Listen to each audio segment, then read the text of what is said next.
been so much fun. I obviously love Dallas. I love Knots Landing. But when I heard that there was a third cast invited to this, I was over the moon. Huge fan.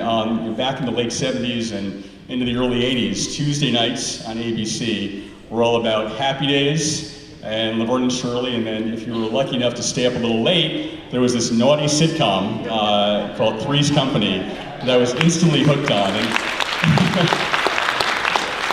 And I remember that the rent, at least in that first season, was $300 a month for that beautiful apartment. And I'm like, I think I'm gonna get myself to California and live in Santa Monica. So we are so lucky to have three of the roommates with us today. One is gonna be with us shortly. But as I introduce them, let's listen to one of the catchiest theme songs of all time.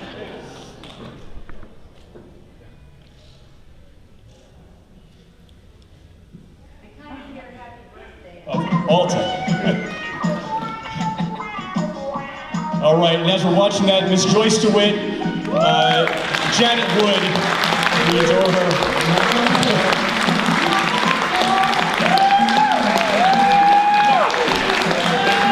And Jenilee Harrison, she of course played Cindy Snow.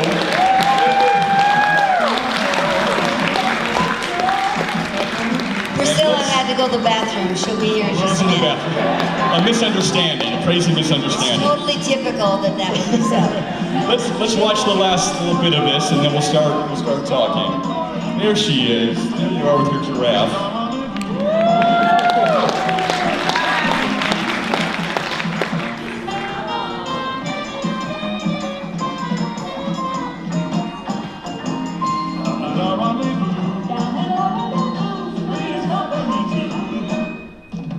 Fabulous. I missed that show, but we have it with us always. I can't believe, I'm sure you can't believe, it's been 48 years now since that show debuted, which is, well, you look amazing. I can see you right back in that apartment. Hey, there she is, all right. Terry Alden, Priscilla Barnes is with us.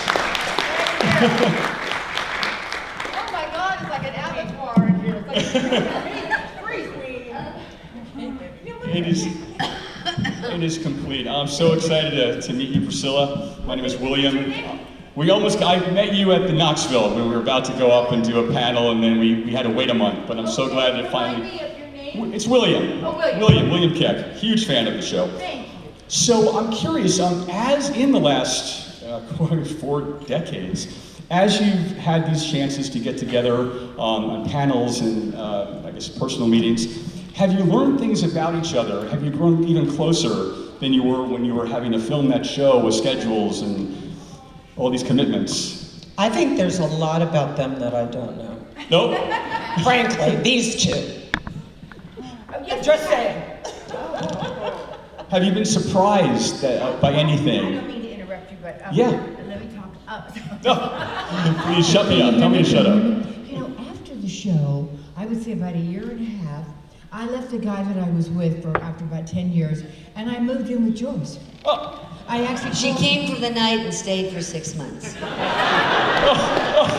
It's really true. I called her and I said, I don't know where I bank, I don't know what's going on. I just, I need some place if I can crash for the night. 6 months later. I came with my fur coat and a hefty bag.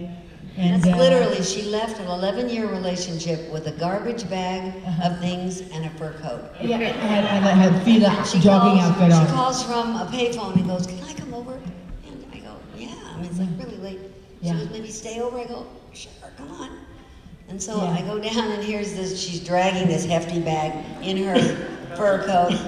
She goes, "I just left Joel." I'm like, "What?" Yeah. And she said, "Well, I have to go to this meeting, this thing tonight." I go, "So you can't go?" I said, "That's fine, I just want to have a place I can hang." And then she goes, "Well, I called and you can go." So it embarked, and then I'm a little bit of a slob. And so she had this little peachy poodle, it was called Peachy. A little teeny poodle, little tiny apricot poodle. Plus she had a maid that would cook for us and clean, which was fabulous. 5 days a week. So, and so her little Peachy, so she wasn't a morning person. So I wanted, she wasn't charging me or anything. So of course I had to show my, gratefulness. I wanted to, you know, so I would watch Peachy, and so I would take him for walks, and then we came back, and then one day, the maid would always close my bedroom door, because I was a slob. And so she just didn't want to see it. Right? And but Peachy, Joyce got a little jealous because Peachy, I became his favorite because Peachy would get into my underwear. You know what I mean? Wearing my underwear, be humping my leg. Peachy was madly in love with me.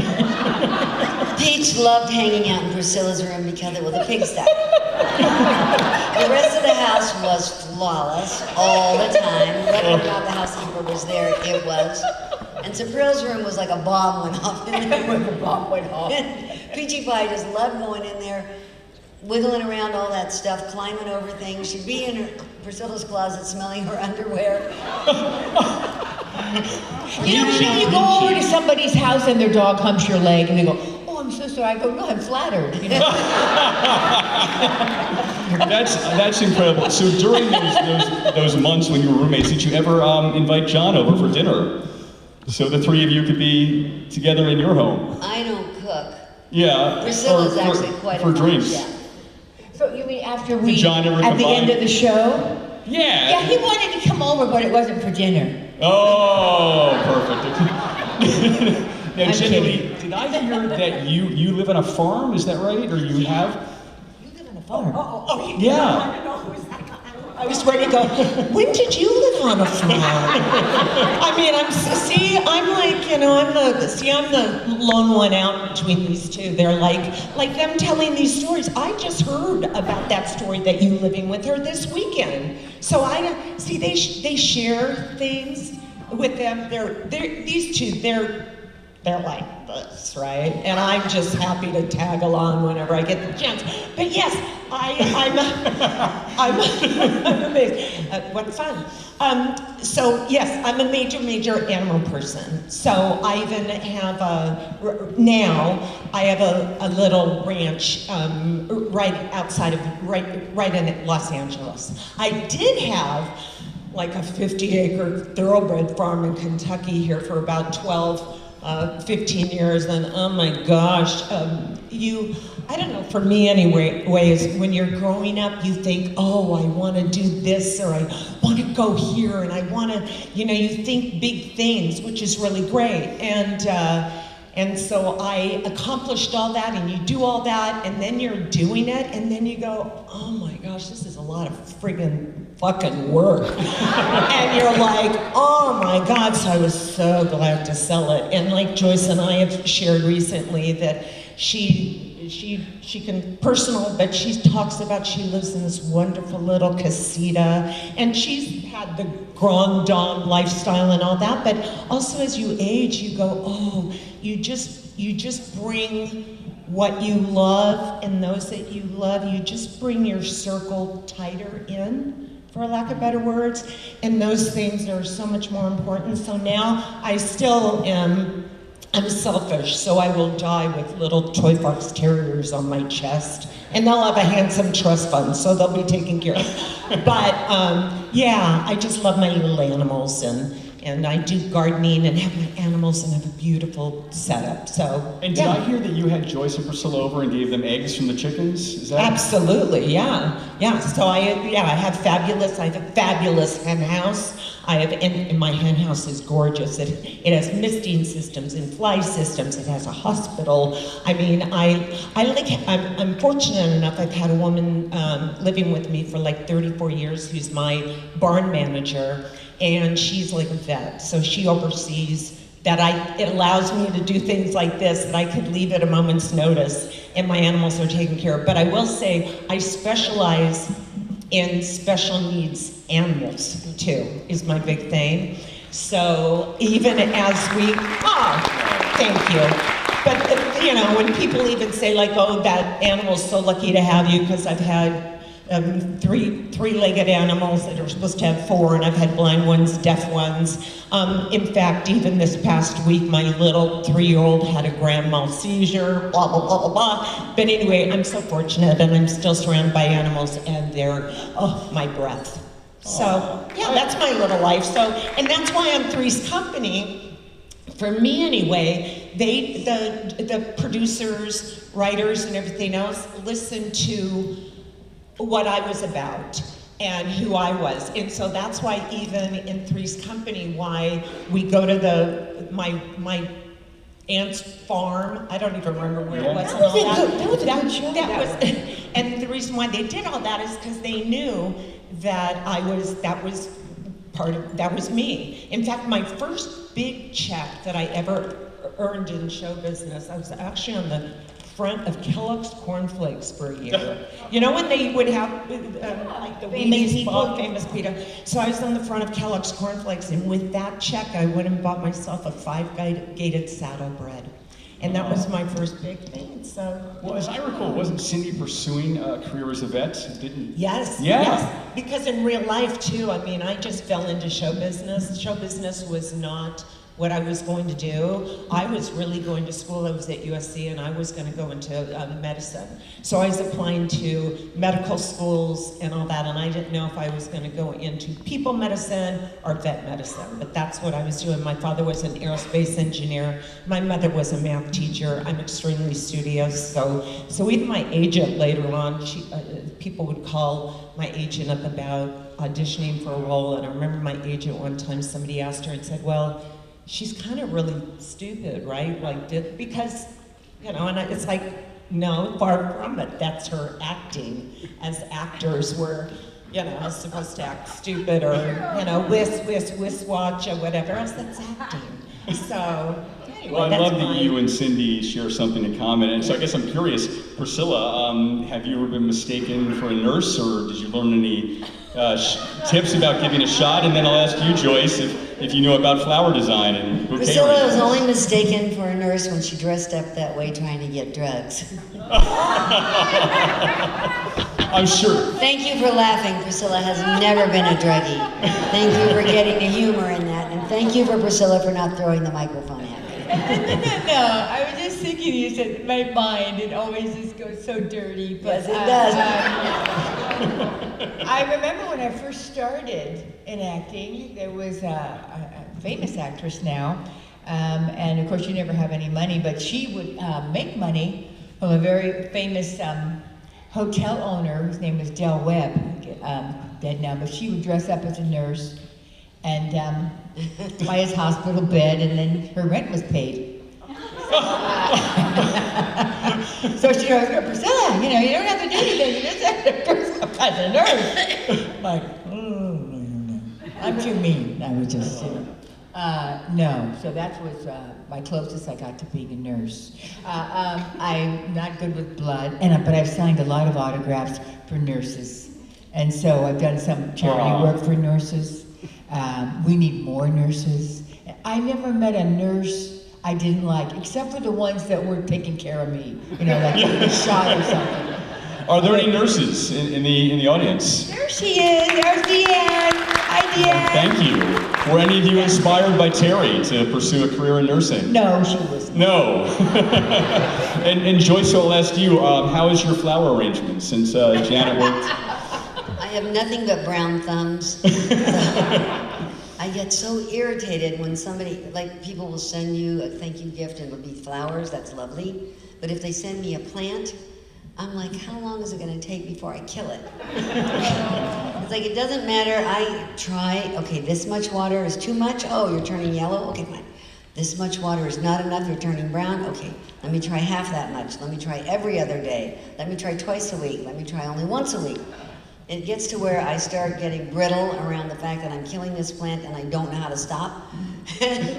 So then I will start asking friends, who would like a peace lily? I have a peace lily that's not very peaceful. Well, I remember I loved all the opening sequences, and it began, I believe, with you watering the plant and spilling the water onto Chrissy. Yes. And then you ended up on the Santa Monica Pier with Jack and Chrissy, and then you all ended up at the zoo. Any memories of shooting those opening The sequences? zoo credits that you showed as we started, I was gonna say, so I'm glad you brought that up. Our director, Dave Powers, was just shooting from the cuff. When we would go on location to shoot the credits, there was a rough draft, but not really a game plan. So he was just, And because we were going to be all day on location, people brought their children, their wives, whatever. It was kind of a group event. And Davey was just grabbing anybody and everyone to throw into those credits. So in my credit, where I'm down and this little boy toddles in, that's Jason Ritter, John's first child. The Jason Ritter that you see on TV all the time, that was his film premiere. His little overall butt walking up to me. And the final one with Don, the young blonde boy who turns around and looks at Mr. Furley, that's Dave's son. So all through that day, Davey would just... I never knew. Yeah, Davey would just grab whoever and throw him in the shot while he was making up what the shot should be. Because I know that Richard Klein, who played Larry, was it in the first year's credit? I mean, the first, was that the Suzanne year's credits or our credits where he saw some woman and he flirted with her and then he fell over As a guy. As a guy. His arm. Was that ours or? No, that's the one at the pier where they're on the bumper cars. Was that Suzanne that's right. thing? Yeah. Yeah, and yours is that woman was someone he was dating who then became his wife. Oh, that's hysterical because Richard and I were You talking. didn't know that? Yeah. Yeah. Well, kind of, sort of. Oh, yeah. Witchy and I were I always called Richard Witchy and he always called me Princess. To this day, I'll pick up the phone and he'll go, Princess, and I'll go, Witchy. So I used to tell this story that it was so cool that Richard had met his wife, Sandra, his first wife. She was an extra on the show. And then it was like so serendipitous and kind of romantical that they met when she was an extra on the show and they ended up getting married. Years later, Richard heard me tell that story and he goes, Joyce, how do you think she got the part as the extra? I was like, Richard, just break my heart, take my romantic heart away. And then it turned out really weird, right? Because they got divorced. It was not a marriage made in heaven. Yeah, well, and then I would meet her at the gym, and then she would go, Priscilla, have you gotten any residual checks? And I'd be like, oh, I don't know. Oh no, I hadn't count. I mean, I go, I don't know. But she wanted to know what I made because she wanted to tally it up because she was sure that he was holding alimony back from her. It was a mess, so I had to change gyms. So we kind of. And there's a happy ending to this story. Richard married a second wife who was wonderfully appropriate and mated to him. They were a good combo, and she's a beautiful, delicious woman. Yeah. She actually is Canadian, and they live in West Orange, New Jersey, but recently they bought a second little summer home on a lake in Canada, and the intent was they would occasionally be there for vacation. They love it so much they're almost never in the country again. So Richard has come to a very happy adulthood with his second wife, and she's a lovely person. He has evolved into a better version of himself and knowing her. It's really kind of beautiful. Well, Priscilla and Jenilee, when you joined the cast, it was a big, big deal. There was a lot of media interest. I was curious, it must have been overwhelming. Was there anything that was done on set to make you particularly welcome? Did someone come over and do something that we may not have seen to make you part of the family?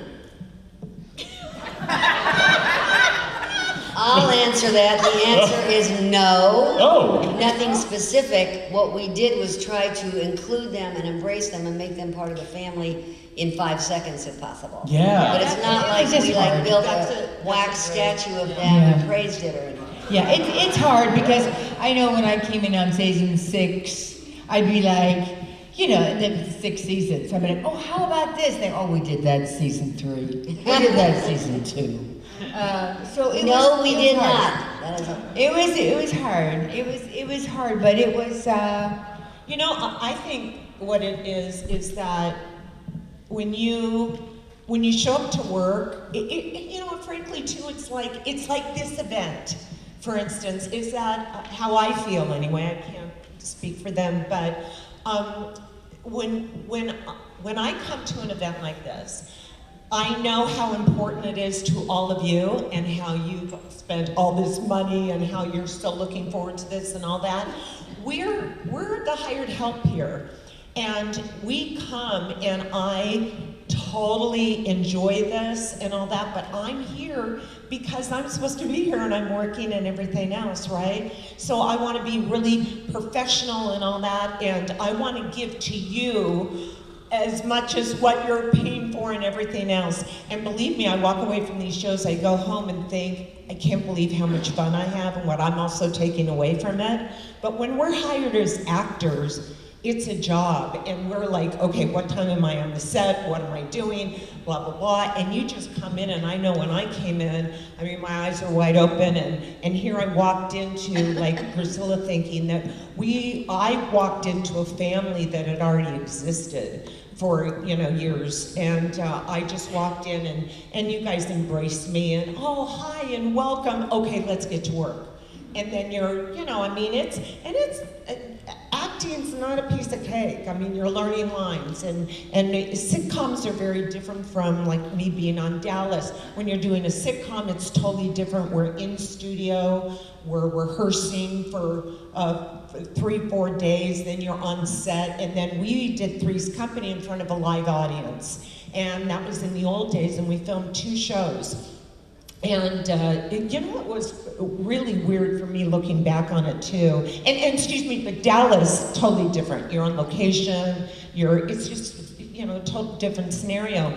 But like, get home when it's dark. Yeah, oh my goodness, yeah. Leave when it's dark, it's home when you're dark. Angela Lansbury doing Murder, She Wrote, because I did that show a few times, and she told me, and I even knew about this, it was like, and that woman was how old doing it? She was already, an older woman. Be careful. She, you're right, but what I'm saying with that is she's... No, I'm old. You are not. You're nothing like Angela.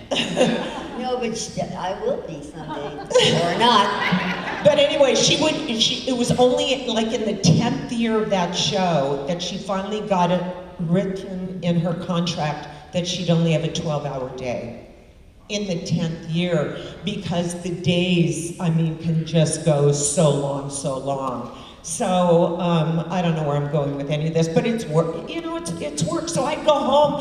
The hardest thing was on film days. We would do 2 shows, and The same show, 2 different performances for 2 different audiences. Yeah. 1 show, 2 performances. and We'd in have the first show, between, have dinner, and then get notes. so in between, we'd have like 45 minutes to eat dinner, get our notes, because the writers would hear the audience, and where the laughs would work or where they wouldn't work, they'd rewrite the script. I never got any notes.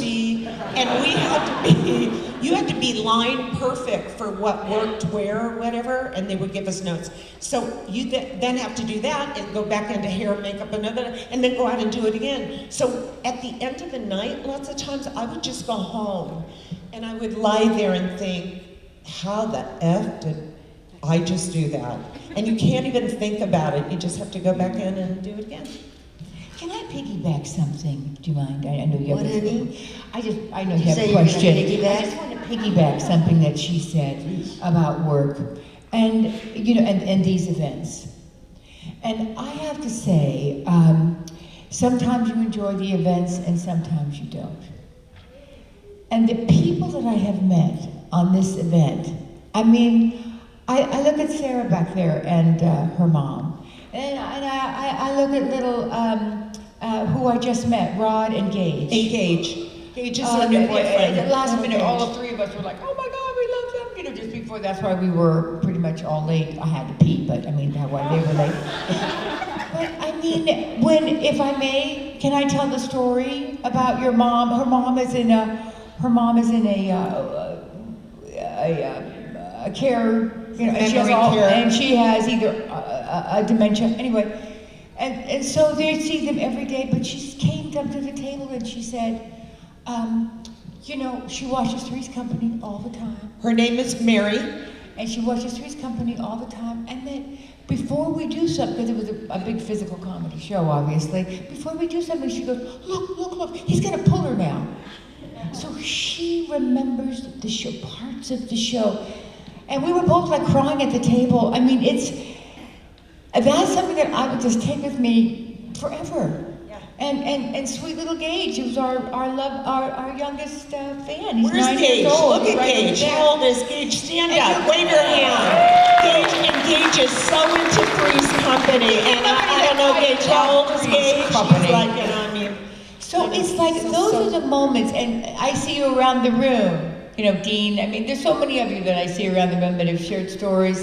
And it's like really, there was only like so heartfelt. So I think all of us feel the same way. We have to thank you, because then we kind of forget, because it's been so many years ago. And we've done so many other things since, right? So you kind of forget the impact you have on someone's life just by saying, oh, you made me laugh, oh, you made me smile. And you realize, oh, you think you're doing a job, but you're not. You're doing so much more, you know? And so I really want to, you know, thank you all for that. Yeah. Was it Gage? Kate with a C? Hey, I want to find out what the youngest fan of Three's Company loves about Three's Company. So I'm going to put you on the spot here. What is it that you love about the show that was on so many years before you were even born? What I love about the show is that how everybody gets together and they make really funny things and very funny jokes, even though I mostly don't understand it. You will soon. Give it a few more years. Thank you. You're the best. You're amazing. You're amazing. And everybody, that's Gage's father, Rod. Right. Gage, honey, would you mind standing next to your dad for just a second? These darling fellows, about 6 feet different in height, walk up to me and Dad Rod says, "We grew up on you." Looking at these two versions of men, and yeah, it took me a minute to understand what he meant, but thank you for turning your son on to our show. But yes, they grew up on us. Yeah, and he said, Rod said he was the same age. He was 9 when he first started watching Three's Company, and Gage is 9 now. But he's already a comedian. Gage, you're already a comedian. Thank you for coming. And I think what Priscilla was trying to say and said Not trying, I did say. that she said very well, but it took forever. I'll encapsulate this kind of event. Can you tell we're best friends for 40 years? Seriously. This kind of event can be what it is. It will play out as it does, but it depends on who are the people who come to say hello. The hearts of the people who came to say hello during this 3 days have been a gift to us, and we've been grateful to participate with you. Thank you all for John coming. over there, John. Told you I could say it better. Melissa here comes like every year, and I see people too that, you know, come and they're just like, so you guys are our family. When I know that when I even go home, even coming up to this show, I was on the phone with Priscilla, you know, how long even talking about the show, and even Joyce, and we were conversing and all that, her living in her beautiful casita and stuff. But it is, and when I go home, I always talk to my work husband, David, and his wife, Maria. They come and they take care of us. Everybody thinks David's my husband because he takes care of me the whole time, and Maria's looking at me, and I go, no, he's my work husband, so I always have to. But he calls me, and then he even called me a week and a half ago. We were on the phone for an hour and a half because we were just talking about, we had done another show, but we remember these conversations just as much as I hope we have given to you everything that you came for. I hope we really do try to do that. And I see Joyce and I see Priscilla. When I get a moment, I'm looking over and I know that they're enjoying themselves wholeheartedly. Because I will also say, neither one of them hold back from saying what they really believe in the truth. They're like, you know, and I could just tell they Sorry. You know, because somebody even said, okay, a Joyce story. They said to me this morning, they said, oh yeah, like when did I leave? Because again, I have to get my sleep. They know. Priscilla will even say, because at the end, when I'm done with whatever we're doing, I sneak out and I'm the one, I go to bed early. I always have. I don't go out, and so I go back to my hotel room and Priscilla goes, what are you doing in that hotel room that, you're always going back to that room or whatever. But this morning we're having breakfast. No, what I said was, I see the men leaving. We're collecting the cash. Walk and I don't want to stay. start any stories, but Not true. 12th floor. But this morning they said, oh, poor Joyce. She was here forever. She was surrounded.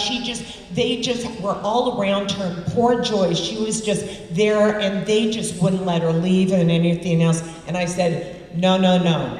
Joyce DeWitt was there because she wanted to be. If she didn't want to be, Joyce DeWitt would not be there. So let's just make that clear, right? So Should we open it to the audience? Or Yes, anything? I was If just they going to have say any- that. Yeah, and I just want to say one thing that, you're right.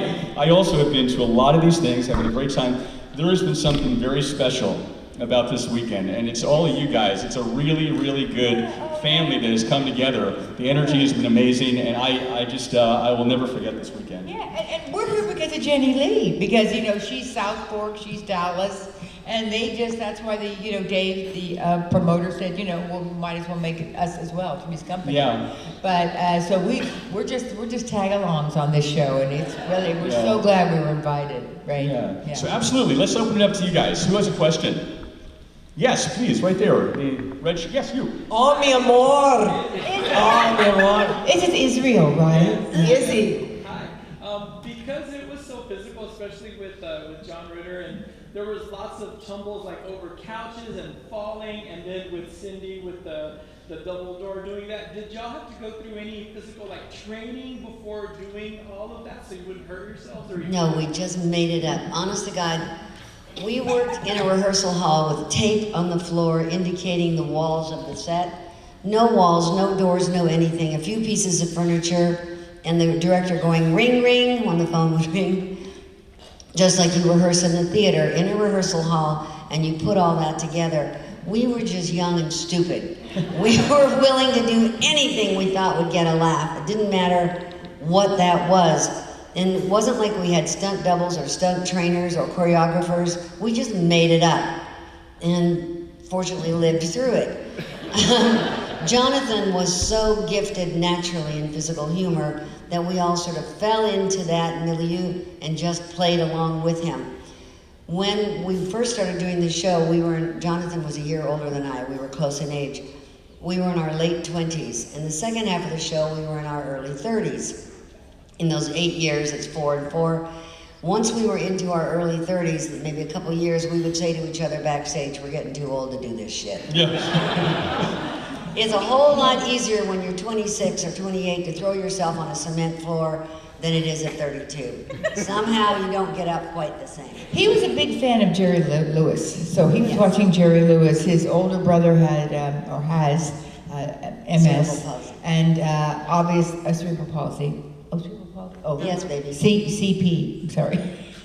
Anyway, and so he got most of the attention, obviously, the older brother Tom, from his mother, and John would just, Jerry Lewis, Dean Martin, but that's what he could do, a Jerry Lewis imitation like nobody's business. But that's why he was so lucky come into a room. I'm here, attention, attention. I mean, he's been doing that ever since he was a young child. I will say that as Cindy, though, that I was required to do the physical comedy with him, but the physical comedy more, because they were hired. She did all the sex jokes. Can you imagine, like sexy stuff and all that? But I had one scene with him with an ironing board, and he comes through, and the ironing board is really like crunching in his crotch.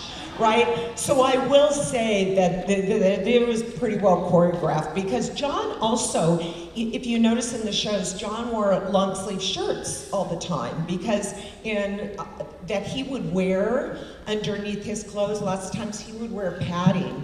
So he would have arm pads on and knee pads on and stuff, but I don't know, sometimes maybe you have to wear padding down there, I don't know, but I didn't know, some of the things, yeah, you could do this, but don't do that, don't go there. So. He made it look easy, but it is work. Absolutely. When Joyce, you talked about talking to John about we're getting too old for this, the exhaustion. You were in your 30s, you were the crazy kids. Now that the years have gone on, do you have extra appreciation for Audra and Norman and Don and what they were able to do at that age when they were doing the show? That's a great question. That's an interesting question.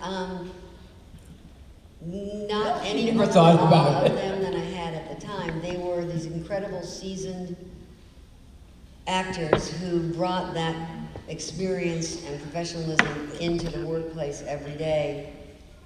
So we were grateful to work with them from the moment they showed up because of who they were, how they were, and what they brought to the occasion simply by showing up. The excellence that they were in their profession and in their craft was undescribable in its perfection. All three of them brought with them such depth and experience, and they gave that to us each day.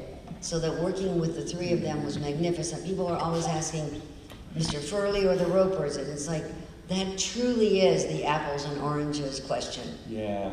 It's possible to love them equally, appreciate them equally, and be grateful to have gotten to work with them. Yeah. All three of them, we adored them, and we were grateful they were on our show. And you don't know what it's like to be old until you get old. Amen. Right? And to your parents, you go, what's wrong with them? That's Why did true. it take so long? Well, And you go, oh. I wake up in the morning, oh, there's my mother's elbow.